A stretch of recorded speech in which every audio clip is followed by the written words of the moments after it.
Hello and welcome back to another episode of the Thriving Inside the Thin Blue Line podcast.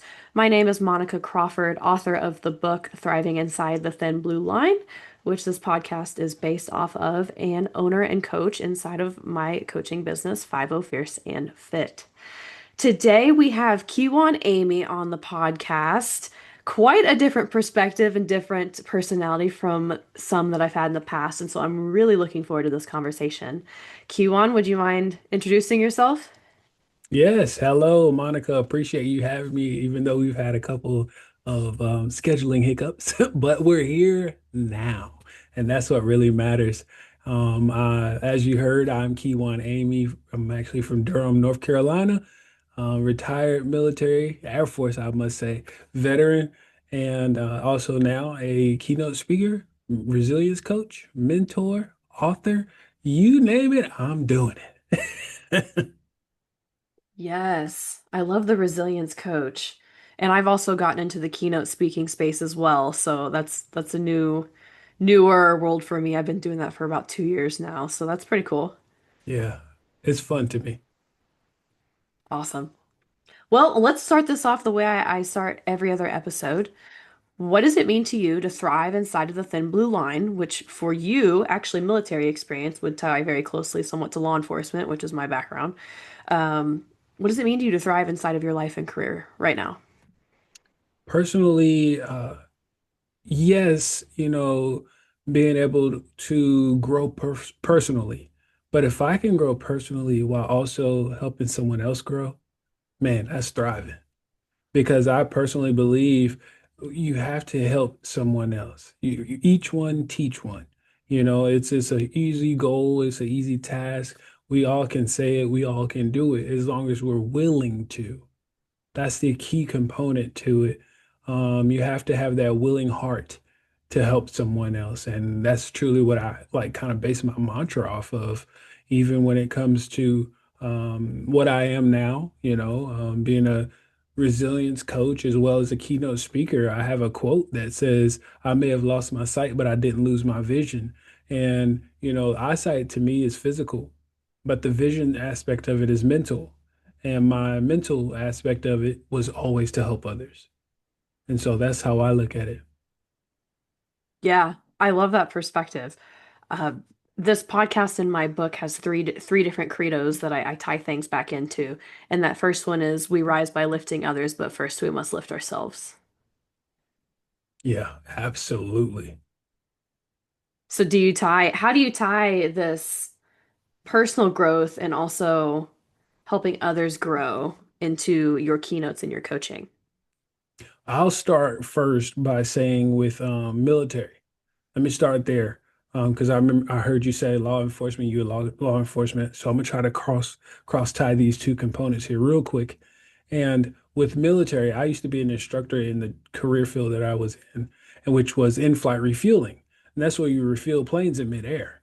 Well, when you're going through those schools, you need instructors. I was an instructor. And so, yes, I was really good at my job. But how can I use the skills that I was taught, the skills I've learned through doing the job, and put them into this another basically airman is what I'll say, or boom operator, and make them that much better as well. And so that's how I see that as far as the Air Force thing went.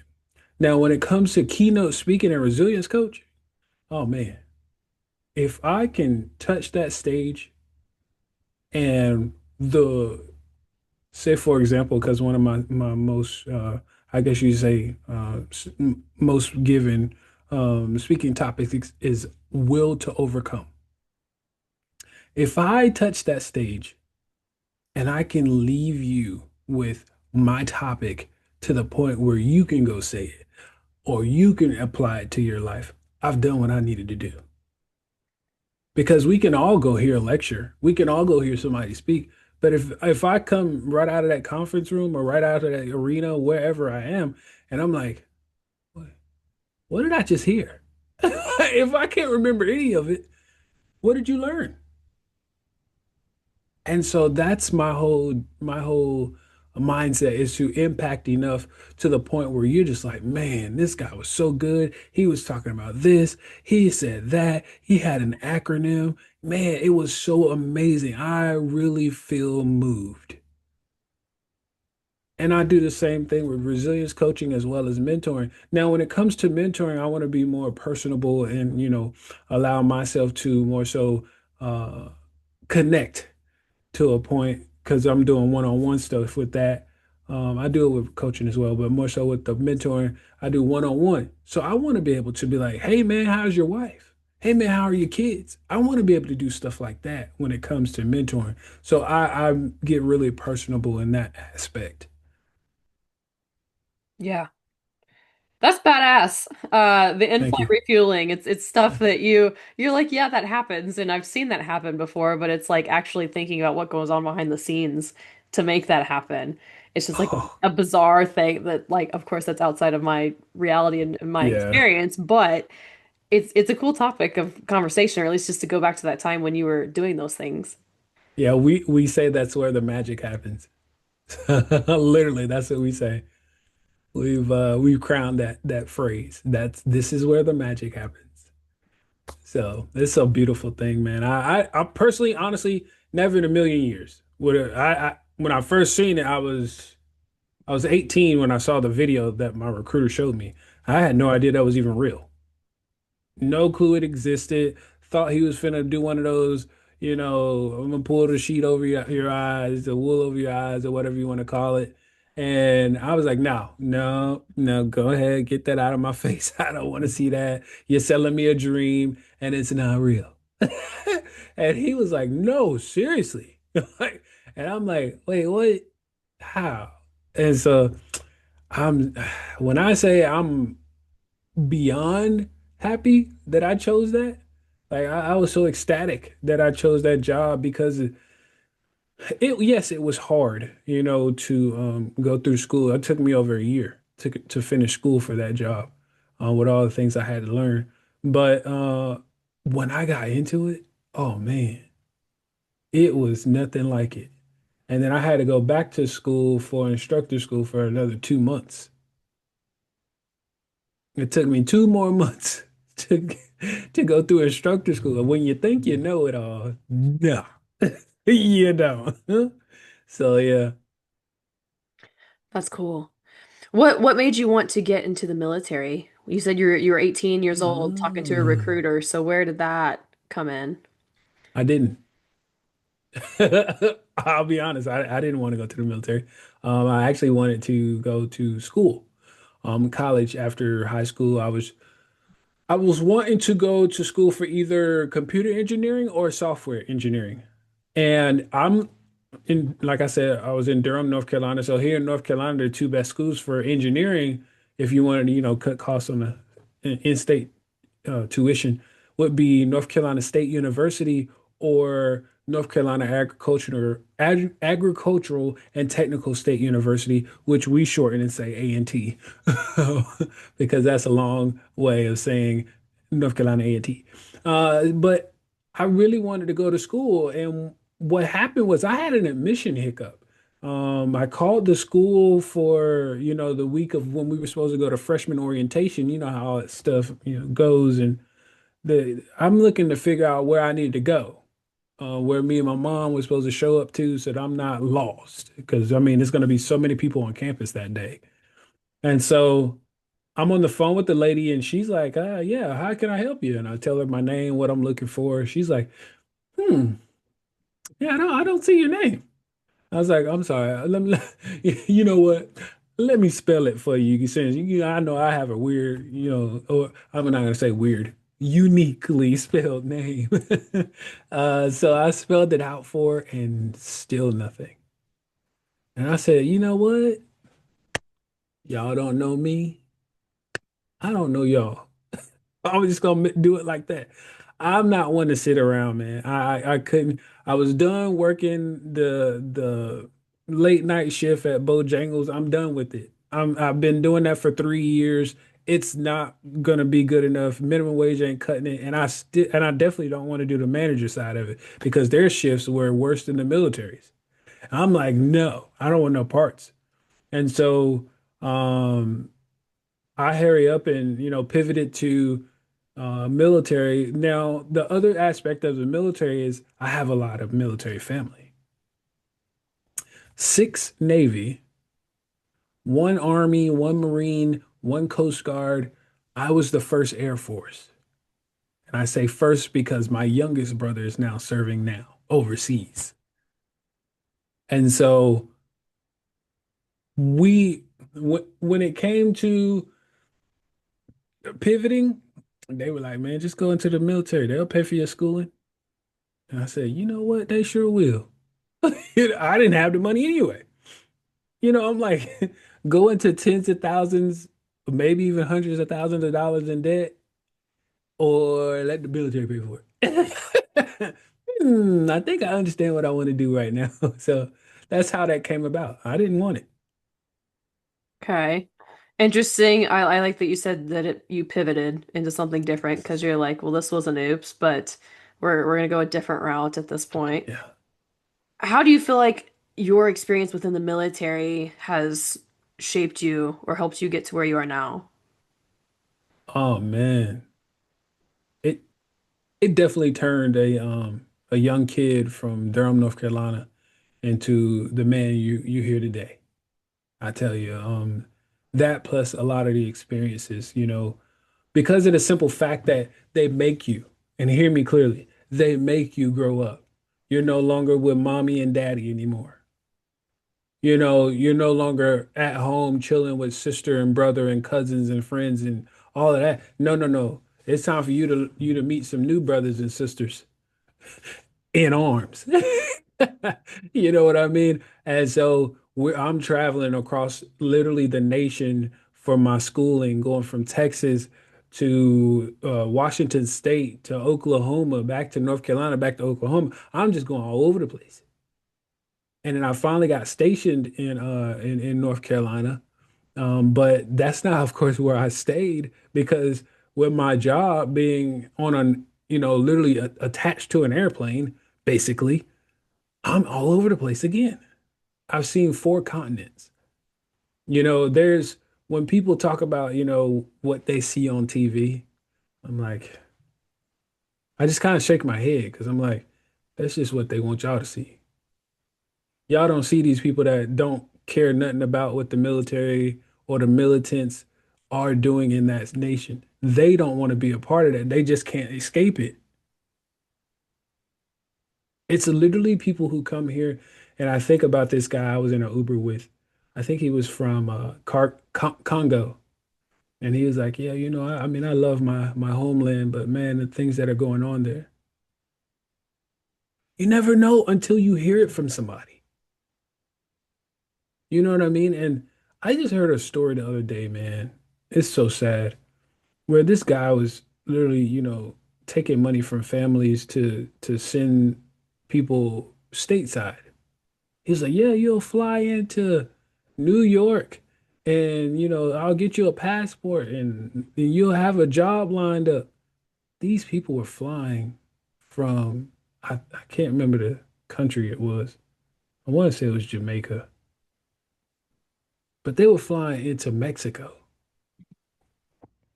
thinking they were landing in New York. Guess how they got there? They were in a plane, but in the cargo hold. Oh, geez. When I tell people that y'all don't know immigrants' stories, they're trying to escape from places that are terrorizing them. And that's why I never judge a book by its cover. I was always taught that as a kid. Why would I do it now? And those are the things that we forget, in as we get older, we sort of move away from it because you get told all these different cliches and phrases and everything when you're a child. But then you get older, you're like, wait, yeah, I used to say that as a child, but why don't I say it no more? Like, what? don't judge a book by its cover. It could be used in so many different ways. But yet we forget about it and we go on as if it was never told to us. And so when my eyes were open to that in the military, I was like, dude, this is sad. Yeah, there are bad people in the world. Don't get me wrong. But there are a lot of people that are just trying to escape the bad. And they hear about this land of the free and this home of the brave that then they get kicked out of. And I get it. There are protocols to that stuff. I get all that. But it's like they were like hoping and praying for a dream, only for it to be pulled away from 'em. So, I just think about that when I did go into the service, like the discipline they taught me, the resilience. That's where the resilience coaching came in because listen, when I tell you I was resilient, that's an understatement. And I haven't even told you about the motorcycle accident I was in. So the resilience from the military was one thing. I went through the survival courses for it. I mean, I went through a lot. I really did. And I'm just barely scraping the surface. So it taught me a lot. Yeah.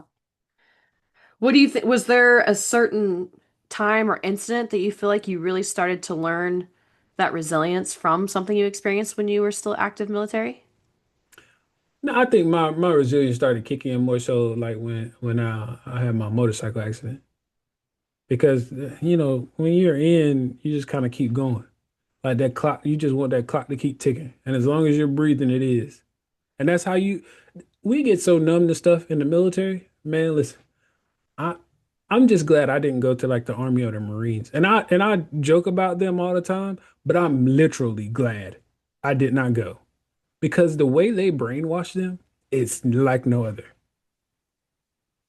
They do not care for things that are of high quality at all. It makes it I tried I tried my hardest, and this was just last year. I tried my hardest to break through. And we're not even in anymore. We're all retired or, disabled and had to get out. They want nothing.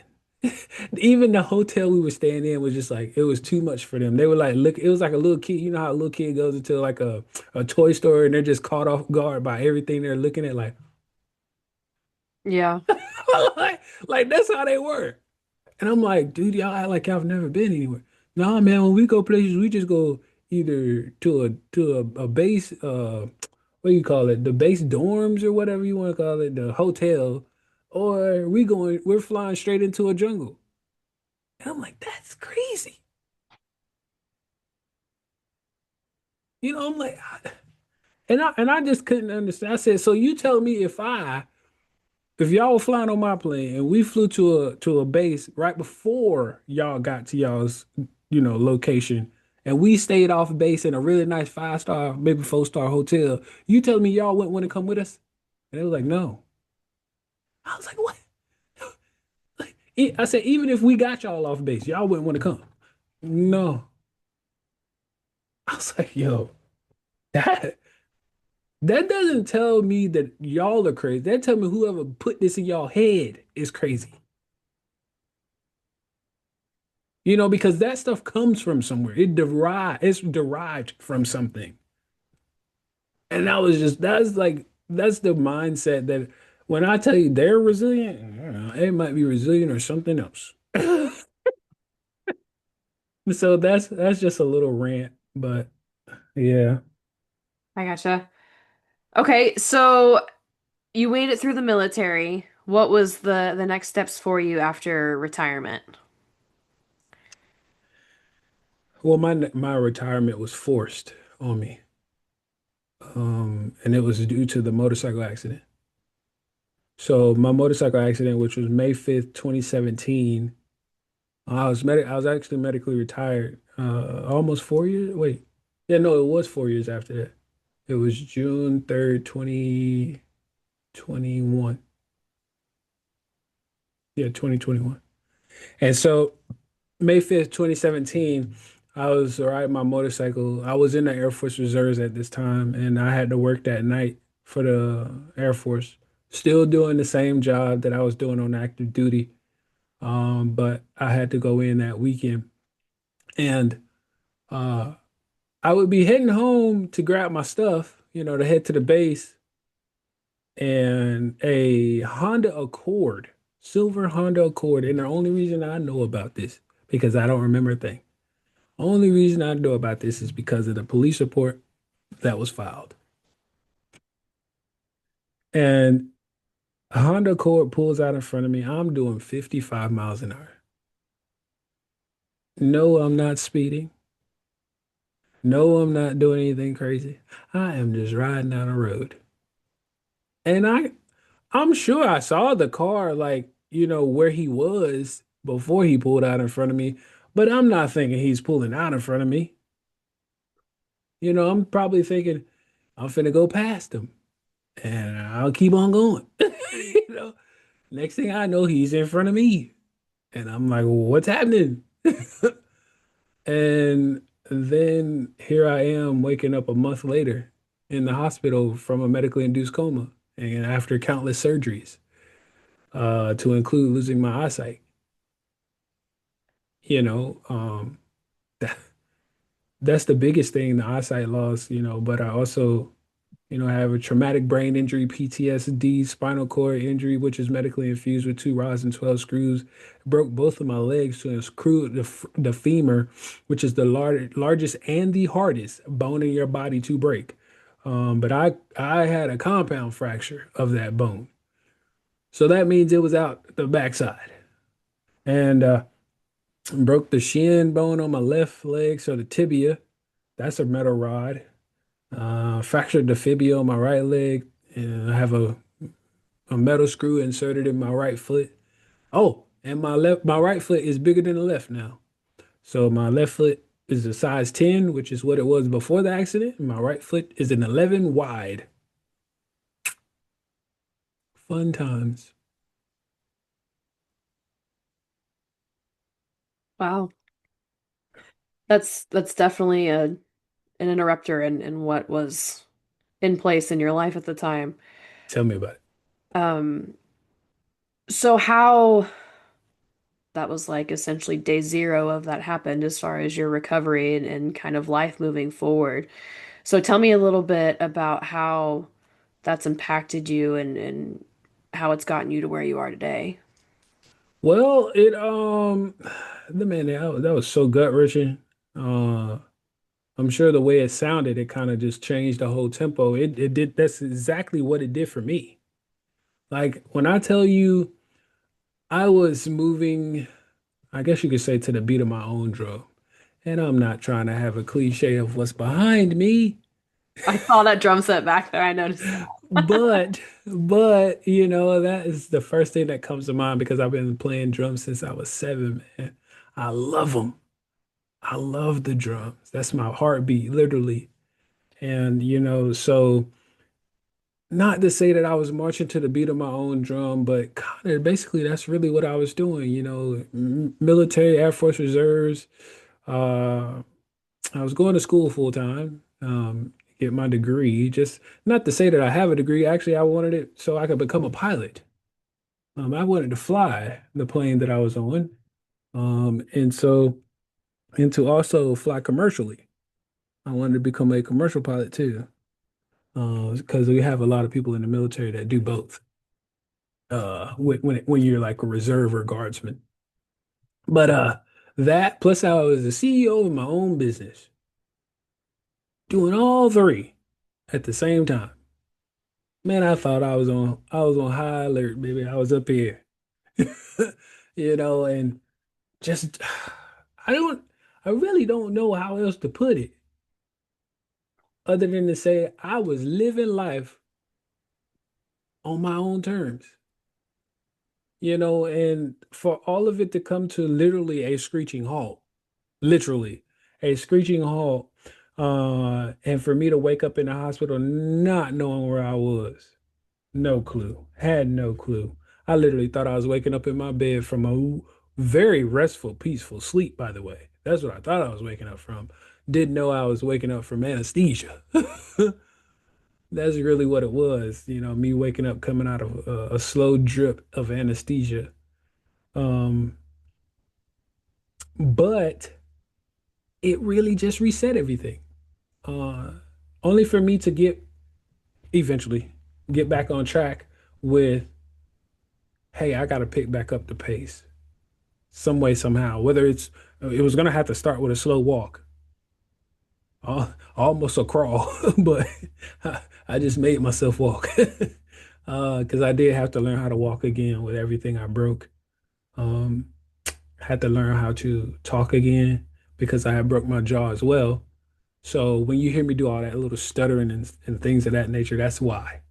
Or kind of like slur my speech a little bit, it's because of that. Um, Learning how to live life without eyesight. It's a new learning curve. I'm still learning to today because I'm a technology guy. I'm trying my best. Jesus, I am. He knows I am. Trying my best to keep up with ever evolving technology. I wish they would slow down, man. But I'm even learning AI. I actually love AI because it's more helpful than, just the regular technology that I'm dealing with. Um, and with me learning and it being so user friendly, hey, we're getting along. So anywho, that's kind of what it was for me. I had to tell myself, hey, we got to get back in this thing. I don't know what we're gonna do. I don't know how we're gonna do it, but we're gonna do something. And that was, my mindset about it, but also other people around me, like my friends, family, people that I spoke to about the accident. When I was able to speak, they were saying, you have such an amazing and an inspiring story to tell. There's no way you can just sit on this, and the first thing I think somebody told me, yeah, that's what it was. The first thing somebody told me to do was write a book. And I'm like, I wasn't the best English student. I'm like, writing a book isn't the best for me. Now, don't get me wrong, I can write. That's not the problem. I'm not illiterate, none of that. It's just that I will go on a whole nother rant, and then you probably catching on to it. But that was one of the main things they pointed to when I was coming through elementary school. They were like, he has a hard time staying on topic, has a hard time staying on topic, blah, blah, blah. Hey, it's because I knew when I grew up, I was going to be a speaker somehow. So, so anyway, I did write the book, but it was one of those things again where I was forced. I didn't want to do it. Um, but I understood the impact and the effect that it can have on others from what me telling my story. And the book is called Don't Focus on Why Me, From Motorcycle Accident to Miracle for anybody who's guessing. And it just tells my story about the accident. I like in the beginning, I give you just a small, somewhat rundown. I probably give you more of a rundown of what I did before the accident in this podcast than I do in the book. Funny enough, but yeah, I tell you about that, and then I run you through what happened to me, and just a little short period of after what happened, and when I came home and things of that nature. But now, being the speaking keynote speaker that I am, the resilience coach, the trusted mentor, all of that stuff came later because I actually, got certified in certain things and I actually get paid to speak now. So that's a blessing.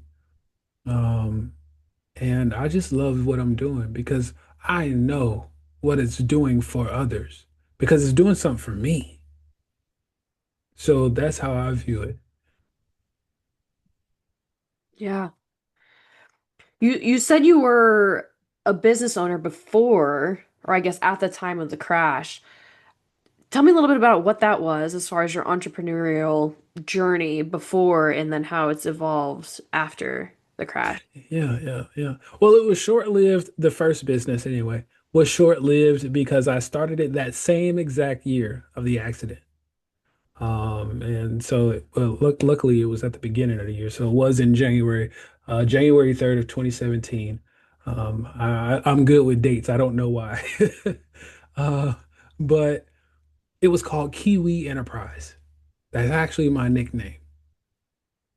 And my great aunt gave it to me. She gave me that nickname, and God rest her soul because she passed on. And that was the reason I named it that. Is because I wanted her name to live on somehow, you know. Um, and so I started the business.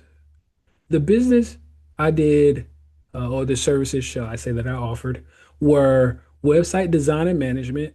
Loved websites, loved computers. As you've heard already, I wanted to go to school for that stuff. And I was going to school for that when I was in the reserves. Social media marketing, because that was huge around the time, and photography. Now, where the heck does photography fall in this? Well, I was doing all this for small businesses, and small businesses need photographers, quite often. Whether it's you want to come do, or you want headshots for your company, whatever, anything, you could want to take company or pictures of the landscape or the building or whatever. And so I added that to the repertoire for, hey, a package deal if you need it. But yeah, I built websites and stuff like that. And what it did was it allowed me to use my creative mindset, one that I've gathered from playing the drums and being a musician, to now open it up to the computer-based world, which is what I was trying to do before I went to the military, and I just decided to, do it now, or at that time, shall I say. And now it's, of course, the entrepreneur inside of me won't leave me alone, is what it is. It's like, hey man, we might not be able to see this computer screen, but we can talk. We sure can talk. That's what we do know what we can do. And that's what I do. I use my voice because I remember when I couldn't use my voice. What do I mean by that? I'm glad you asked, Monica. Go for it. So, when I first woke up in the hospital and I told you my jaw was broken, well, it was also wired shut. And when your jaw is wired shut, there's no speaking. You can make all the noise you want. You can try to open your mouth as hard as you want to. There is no speaking. That is the hardest thing I've ever had to deal with. And I'm blind. And I said that's the hardest thing I've ever had to deal with. So when I was able to talk again, huh, try shutting me up now. Because I would never wish that on anybody. Communication as a human is probably the biggest thing we can use. And when you feel like you can't do it, I felt so lost. How did, and there were two people right there beside me, and I felt lost. So that's where the whole entrepreneur mindset is, where it was and where it is now. Yeah, that's a that little snippet right there is an interesting story and perspective of itself. It's not many people who lose the ability to communicate Yeah. like in that way. Um, and gosh, even I'm trying to relate it to me being a cop on the street and trying to I've had to communicate with people who have to use sign language, which I guess Yeah. would be a close second to that. And Hmm. we're like writing things down on a piece of paper and passing it back and forth because that's the only way we can talk to each other with whatever Hmm. problem we're trying to solve at the time, depending on what the call is. Oh yeah.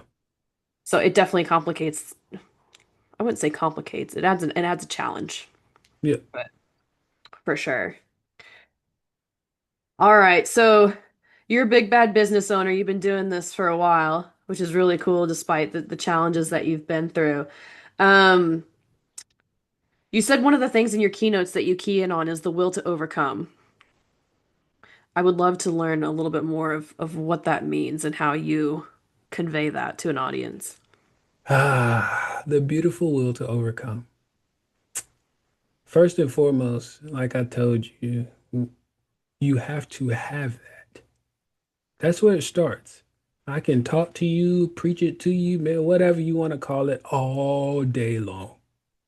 But unless you have the will, it doesn't matter. Now, I've kind of given people, a little tool, but of how to use will. And I gave it an acronym. Will to me means you win in life's lessons. So everything that life's ever taught you, every lesson you've ever learned in life, I need you to find out how you can win in that lesson.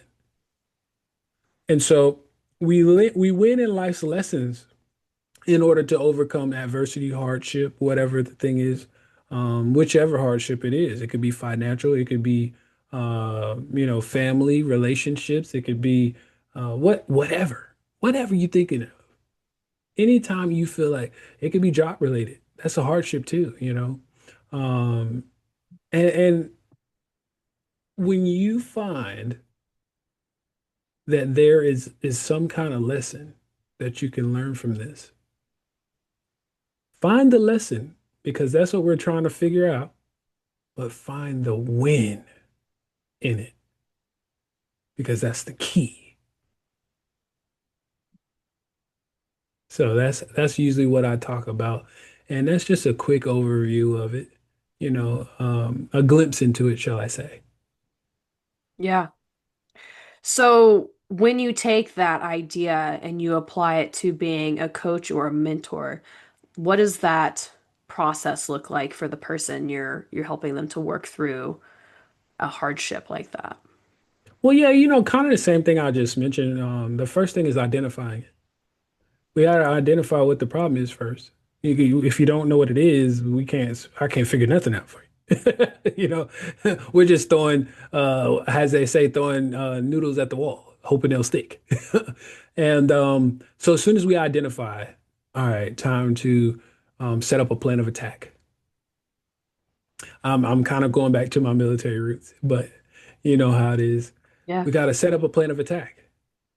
Write down everything we can think of because we may not plan A may not work, plan B may not work, but C might be the one that'll kick its butt. You know? All right, so the plan of attack. Now, after you got your plan of attack, let's execute. We got to execute that thing. And when I say execute, I don't mean halfway doing it. I don't need 50% of effort. I need 110 if we can get it, you know? And then after you execute and it's successful, hey man, celebrate. I always tell people to celebrate coming out of a hardship. I celebrate my motorcycle accident every year. I celebrate May 5th every year. Why do I celebrate a day that changed my life forever? Because I'm still here. And okay, taking you back to May 5th of this year, the 2025. I was out actually. Oh no, this was after that day, but I did celebrate that day. But this was after, and I was out to eat with my grandmother for her birthday, and she was like, I forgot to call you on your on the day of your accident. I said, oh no, it's okay. I still celebrated. She was like, you celebrated? I said, yeah. She was like, I be trying to forget. I'm like, that's the difference between you and I. I said, I celebrate the day that I continued on living. You're trying to forget the negative side of it. With the negative also comes a positive. I'm looking at the positive side of it. You can look at it negative all you want to. And that's what I do. I celebrate the positive, that I'm still breathing. I mean, I'm still able to communicate. The mm, the fact that I am still talking because the doctors told me, and a lot of people, first off, they said I wasn't gonna make it. That's the first thing. They told him to call everybody. And you know what I mean by that. Call the whole family, let them know this is probably going to be it. He won't have much longer. Yes, they did it. Secondly, They said even if he does make it, he's going to be a vegetable. You have to take care of him for the rest of your life. He's not going to. None of that is true. None of it. And you don't think I have a reason to celebrate? Oh, I'm celebrating. And I'm going to do it the best way I know how. And that's to eat a good darn steak. The Yes. good old American way. So yeah, That's incredible. Uh, thank you. yeah, that's a great way to look at I mean, any of life's hardships or tragedies, really. Um, Especially when it's one of those that really knocks you down. It's a huge impact on your life, and it ends up being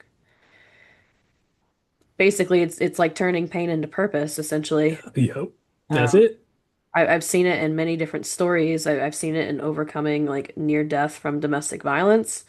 Um, I mean, my story in my book is pain into purpose of essentially getting out of a toxic work environment and the chronic stress and how that affected my health. And now it's my platform for my business and coaching and public speaking as well.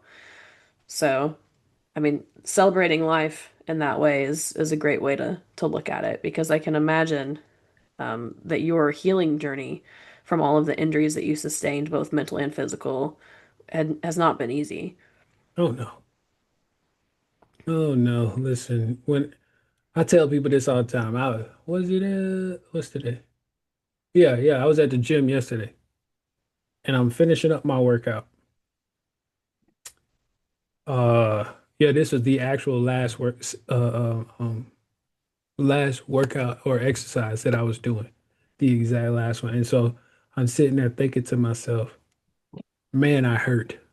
That's what I'm thinking. And then I start talking out loud to the guy that was there with me and, telling him what was hurting on me. Exactly.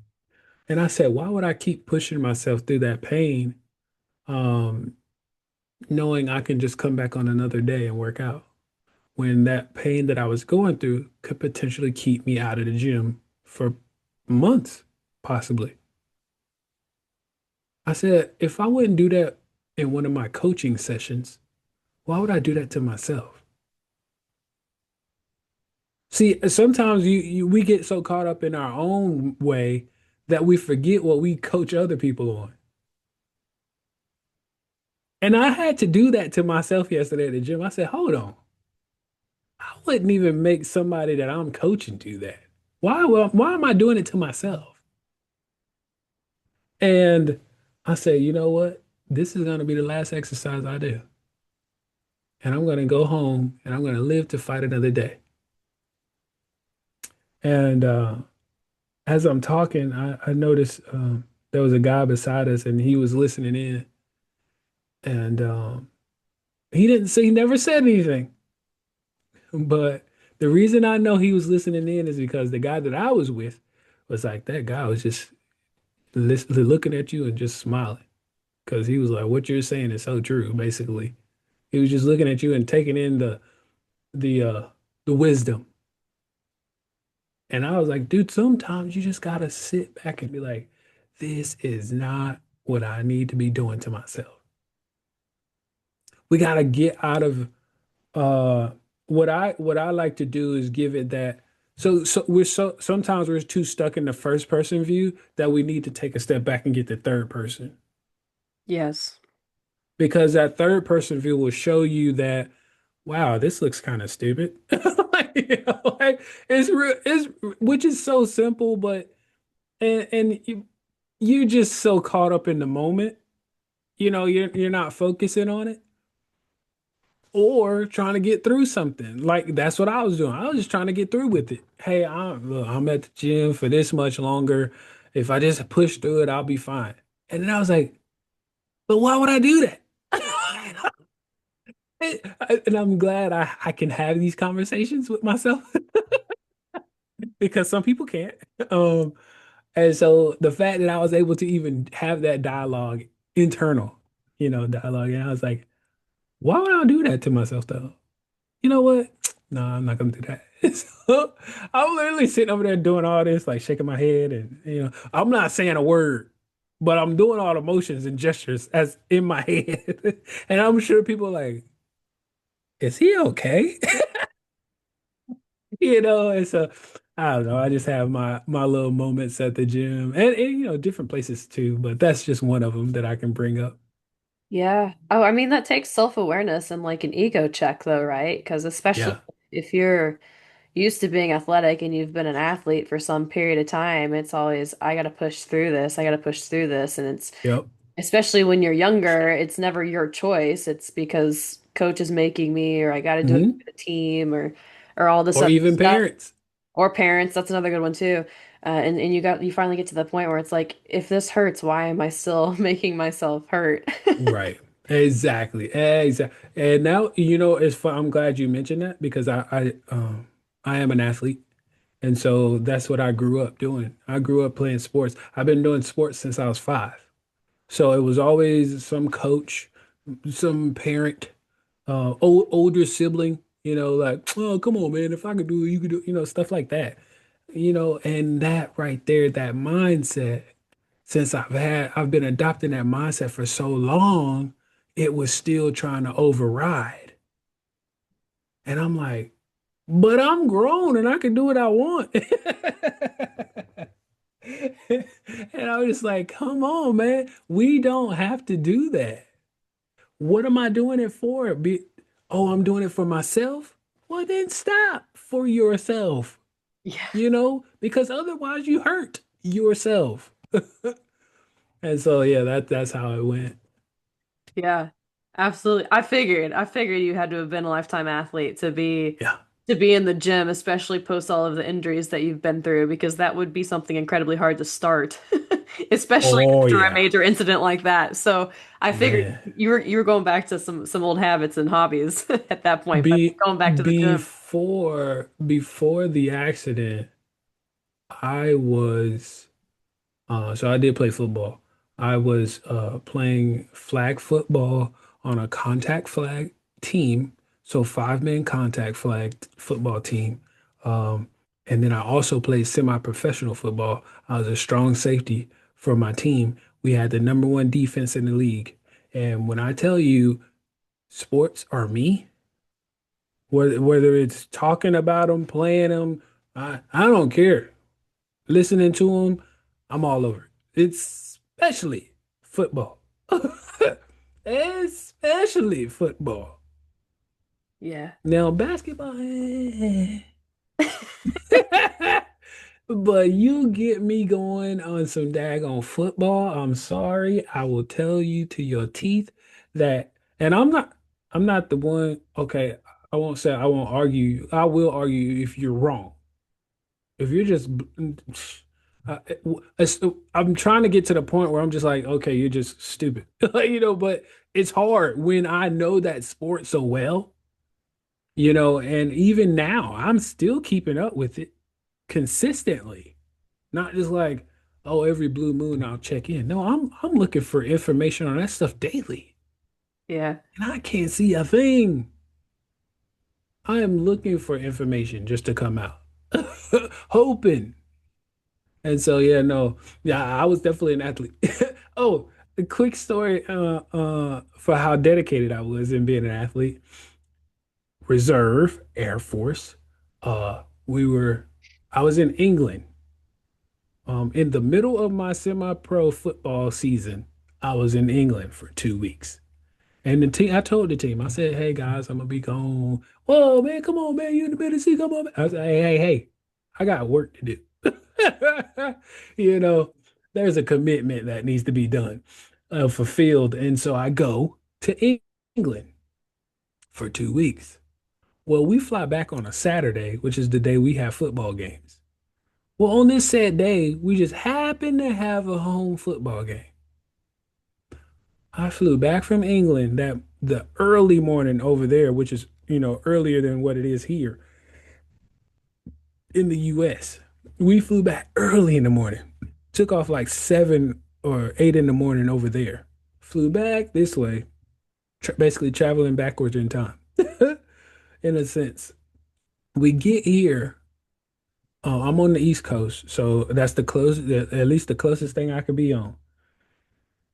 Go from landing that plane to making an hour and 15-minute drive to where I lived and where the game essentially was in the city anyway. Putting on my uniform or j jumping out of the Air Force uniform to put on my football uniform to drive to the game was about 15, 20 minutes away and make it there by halftime and start at halftime.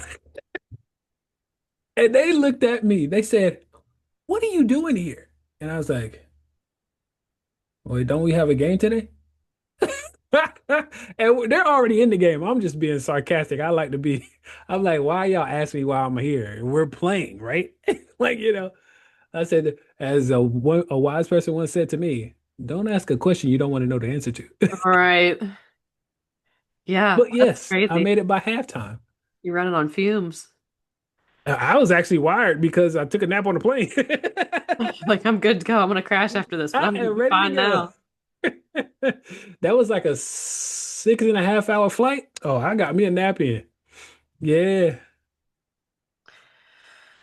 Very cool. Very cool lifetime athlete. That's awesome that you still keep that up. That you still stay moving despite the injuries and everything else.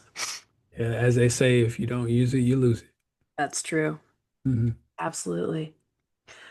Awesome. Well, to wrap this up, I would love to ask you, what would be your first three tips you would give to someone who is working to thrive through their hardship and their healing process? First one is always easier said than done. Don't give up. Do not give up. That is the easiest thing you can do is give up. Anybody can say, I don't want to do this. I almost did it. When it came to working out, there were plenty of days. I'm like, man, please, this is hurting. I'm out of here. Plenty. Yesterday was one of them. Um, two would be whether you think you can or you think you can't. Either way, you're right. And that's a quote by Henry Ford. And that's a mental quote. That's all about the mindset. Whether you think you can or you think you can't. Either way, you are right because you're telling yourself that. So that's number two. Now, last and certainly not least, don't allow people to put labels on you. Okay, what am I talking about here? Let you define who you are. Don't let somebody else define who you are. Because when you define who you are, they don't have nothing to say. When I was starting to come back from my accident, there were people that were like, "Oh, you need to take your time," or, "Oh, what can you do?" I said, "Well, let me show you." That's you defining who you are. When you can show somebody. Lip service is amazing, but it ain't never got me nowhere. I'm gonna tell you right now. I had to put in a lot of action to get where I am right now. What you see is what you get, not what you hear. They say what you see is what you get. So I had to put in a lot of action to get where I am right now. So don't let those labels define you. You go out and define you, or you can redefine yourself. There's a lot of people who don't really truly understand what that means either, but redefining yourself can be another thing too, to show people that you're not who you used to be. So those are the three things I'll leave people with. Yeah, I love that. I love all of those. My favorite is probably the last one because I for one talk about my story about how everybody else tried to keep me in a box Yeah. that made them comfortable. Um, Hmm. that was not comfortable for me because I was about done trying to appease everybody else. And I was ready to do my own thing, and I ruffled some feathers along the way Yeah. doing It's gonna that. happen. It's gonna happen. So, Very cool. Very, very cool. Well, to wrap this up, it sounds like you are thriving in your own life and career in many, many ways. As far as being an entrepreneur, a keynote speaker, a coach, it sounds like you're very impactful in helping others to grow personally and professionally and working through their own challenges. So I mentioned before that that first credo is we rise by lifting others, but first we must lift ourselves. You're absolutely doing that. The second one is you're one decision away from a totally different life. And I think for you, it was that decision just not to stay down, just to get up and keep on moving. And you've paved your own way forward through that, and you're helping other ways to pave their own way forward through not staying stuck, through not staying down, which we share that similarity as well. So very, very cool. Q1, how can anybody find you if they want to reach out to you and have a chat or book you to speak or maybe hire you to coach? Absolutely. If you want to follow me on social media, I'm on LinkedIn, Facebook, and Instagram, all under the same handle, which is Kijuan Amey. That's Kijuanamey, and you'll see my shining, smiling face with some glass sunglasses on. It'll be really nice. I have a nice suit on, so that'll let you know who I really am. And then if you want to, book me or even purchase my book, you could go to my website, which is ameymotivation.com. That's Amey motivation.com. Again, there's a book me link on there for you to book me for whether it's a conference, a convention, a gala, whatever it is that you might want me to come speak at. And the book, again, the title is Don't Focus on Why Me from Motorcycle Accident to Miracle. The reason I mentioned the book title again, not just because it's on the website, but because you can find it on different platforms such as Audible, Kindle, and Apple Books. And I do have the audio versions of those. So feel free, come check me out. Yeah, I love that. I'll link all that in the show notes, of course. Um, but love to hear it from you, of course, so you can send people where they can find you best. Yeah. So it's been great chatting with you. I would love to hear anybody's feedback on this. This has been a great episode. Would love to hear what y'all think. Please like, subscribe, rate us, share us to other people so that we can get more of the positive word out, the positive vibes to everybody, and help people through this crazy life that we get to live, right? Oh, yeah. All right. Hang out for me, Kiwan. I'll wrap this up. Everyone else, have a wonderful day. Stay safe, stay fierce. I'll see you next time.